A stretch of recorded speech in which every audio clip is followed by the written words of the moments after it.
Seperti dicatat dalam laman Britannica, kasus pembunuhan berantai yang pernah terjadi di London, Inggris, pada rentang Agustus hingga November 1888 adalah salah satu kasus kriminal paling misterius bagi aparat kepolisian Inggris. Pelaku pembunuhan tersebut tak pernah tertangkap karena pada saat itu pihak kepolisian tidak memiliki bukti dan petunjuk tentang siapa sesungguhnya pelaku kejahatan itu. Itu sebabnya pelaku diberi julukan Jack the Ripper atau Jack si Pencabik. Berikut beberapa fakta tentang Jack the Ripper. Siapa sesungguhnya pembunuh berantai tersebut? Yuk, disimak! 1. Julukan Jack the Ripper didapatkan dari beberapa surat kaleng. Publik London kala itu tidak serta-merta menjuluki pembunuh tersebut dengan sebuah julukan yang masih melegenda hingga kini. Julukan Jack the Ripper berasal dari beberapa surat kaleng yang entah dari mana datangnya. Surat-surat tersebut awalnya diyakini sebagai surat yang ditulis oleh pelaku. Namun ada banyak kalangan ahli yang menganggap bahwa surat-surat tersebut adalah hoaks yang dibuat oleh pihak tertentu untuk meningkatkan minat publik terhadap kasus ini. Kemungkinan surat-surat bohong tersebut dibuat oleh jurnalis media. Tentu saja itu dengan tujuan mendapatkan kehebohan publik yang dapat dirangkum menjadi sumber berita. Karena masifnya pemberitaan tentang pembunuhan berantai tersebut, publik Inggris dibuat heboh dan diselimuti ketakutan yang cukup berlebihan. Apalagi pihak kepolisian London masih belum dapat mengungkap fakta di balik kekejaman Jack the Ripper yang membuat panik, terutama di wilayah miskin Whitechapel. Seperti dicatat dalam laman National Archive, surat-surat kaleng yang dulunya pernah dikirim ke publik tersebut kini disimpan di Arsip Nasional London, Inggris. Uniknya, surat-surat aneh tersebut tidak hanya berasal dari Inggris, melainkan juga dari Prancis dan Amerika Serikat. 2. Hanya beberapa korban yang tercatat secara resmi. Tidak diketahui secara pasti berapa korban pembunuhan Jack the Ripper. Namun secara resmi ada sedikitnya 5 korban yang tercatat seperti ditulis dalam laman Britannica. Mereka adalah Mary Nichols, Annie Chapman, Elizabeth Stride, Catherine Eddowes, dan Mary Jane Kelly. Kelima korban yang tercatat tersebut adalah perempuan tunasusila yang berasal dari kawasan miskin dan kumuh. Pembunuhan yang dilakukan juga termasuk sadis. Karena selain memotong leher korban, perut korban juga dimutilasi. Kasus mutilasi ini memunculkan spekulasi bahwa pelaku adalah seseorang yang memiliki pengetahuan anatomi tubuh. Meskipun ada beberapa korban yang tercatat secara resmi, pihak kepolisian dan publik pada umumnya percaya bahwa korban-korban pembunuhan lainnya juga sebagian besar dilakukan oleh pelaku yang sama, yakni Jack the Ripper. Ada banyak kasus pembunuhan misterius di tahun-tahun berikutnya dan Jack the Ripper tetap menjadi tersangka utamanya. 3. Reputasi Jack the Ripper melejit hingga ke skala internasional. Masifnya pemberitaan media dan munculnya banyak desas-desus di kalangan publik Inggris membuat nama Jack the Ripper juga semakin tenar, bahkan di skala internasional. Beberapa surat kabar Prancis, Italia, Spanyol, bahkan Amerika Serikat memberitakan kasus pembunuhan berantai sadis yang terjadi di kota London tersebut. Great British Monk dalam lamannya mencatat bahwa kasus Jack the Ripper masih sering disebut-sebut di London hingga saat ini. Bahkan pada 1986 silam, FBI telah membuat profil psikologi secara terperinci dan berusaha menyelidiki atau setidaknya mengetahui siapakah pelakunya. Profil yang dibuat oleh FBI dan detektif swasta memperhitungkan situasi geografis, sosial, motif, dan fisiologis untuk mendapatkan sebuah kesimpulan. Mereka berharap bahwa dengan dibuatnya profil-profil psikologi seperti ini, mereka dapat mengetahui motif dan bagaimana pola pergerakan pelaku.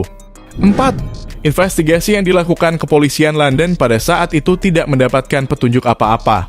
Investigasi dan penyelidikan detail tentang kasus pembunuhan ini menghasilkan kesimpulan yang dangkal dan samar. National Geographic menulis bahwa pada saat itu, hampir semua kalangan masyarakat ikut turut andil dalam penyelidikan kepolisian. Bagaimana hasilnya? Tetap nihil. Bahkan kasus-kasus pembunuhan yang dilakukan oleh Jack the Ripper sempat membuat gempar dan perpecahan di kalangan warga London secara umum. Warga miskin menghujat dan menyalahkan warga yang kaya. Sebaliknya, warga yang kaya juga menyalahkan warga miskin. Ada beberapa orang yang dicurigai oleh pihak kepolisian. Namun polisi tidak dapat menangkap mereka karena kurangnya bukti. Ironisnya, di tengah-tengah situasi London yang cukup mencekam, pelaku berjulukan Jack the Ripper masih berjalan dengan santai dan bebas di tengah kota. 5. Ilmuwan turut andil dalam memecahkan kasus. Menarik perhatian dunia kala itu. FBI bahkan memberikan catatan-catatan khusus untuk mengungkap kasus tersebut. Namun para ilmuwan pun turun tangan untuk memecahkan identitas Jack the Ripper sebenarnya demi membantu pihak-pihak yang berwenang. Para ilmuwan forensik mengklaim bahwa mereka telah berhasil mengungkap identitas dari Jack the Ripper. 6. Para korban merupakan perempuan. Dilansir dari Britannica.com, hal yang membuat kasus ini unik adalah bahwa semua korban Jack the Ripper merupakan perempuan. Mereka dibunuh dengan cara yang sangat sadis. Kepala mereka dipenggal, tubuh mereka dimutilasi dengan cara yang khas, dan organ-organ dalam tubuh mereka diacak-acak. Sebelumnya ada dugaan bahwa semua korbannya itu merupakan perempuan penghibur. Namun seorang sejarawan sosial asal Inggris, Halie Rubenhold, membantah dugaan itu. Dalam pandangannya, dugaan tersebut merupakan gambaran zaman Victoria yang merendahkan perempuan. Faktanya, hanya Kelly yang terverifikasi sebagai tunasusila. 7. Kepolisian Inggris tidak mampu menangkapnya. Tahun 1888 adalah tahun yang sangat mencekam bagi penduduk kota London lantaran Jack si penjagal masih berkeliaran. Kendati demikian, pihak kepolisian tidak bisa meringkusnya. Aparat hanya mendapatkan petunjuk bahwa para korban Jack the Ripper itu rata-rata merupakan perempuan. Para korbannya itu bahkan mendapatkan julukan Whitechapel Murders. 8. Siapa sebenarnya Jack the Ripper itu? Sebenarnya hingga sampai saat ini pun pelaku di balik Jack the Ripper masih samar dan misterius. Namun beberapa ahli forensik modern sudah mulai dapat meraba dengan pasti dan menyatakan bahwa mereka mendapatkan satu pelaku tunggal seperti ditulis dalam Science Mag. Pada 2014 lalu, sebuah tes genetika yang dilakukan dengan peralatan canggih menyimpulkan bahwa Aaron Kosminski, seorang tukang cukur yang berasal dari Polandia, adalah pelaku tunggal dengan kepastian 99%. Penyelidikan DNA dilakukan pada sebuah kain selendang milik korban dengan adanya sedikit noda darah dan bercak air mani pria. Tidak mudah menemukan hasil akurat karena kain tersebut sudah sangat kuno dan jejak-jejak forensik di dalamnya juga sangat kabur. Namun dengan teknologi analisis DNA mitokondria, didapatkan sebuah petunjuk terang benderang. Ya, hasil tes tersebut mengarah pada DNA keturunan Aaron Kosminski yang masih hidup.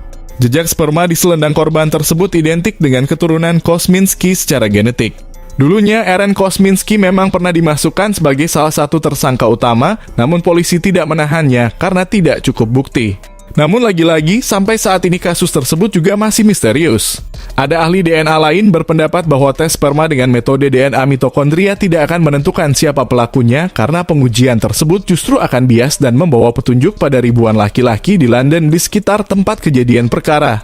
Kosminski juga ternyata pernah dimasukkan ke rumah sakit jiwa karena menderita kelainan mental yang parah.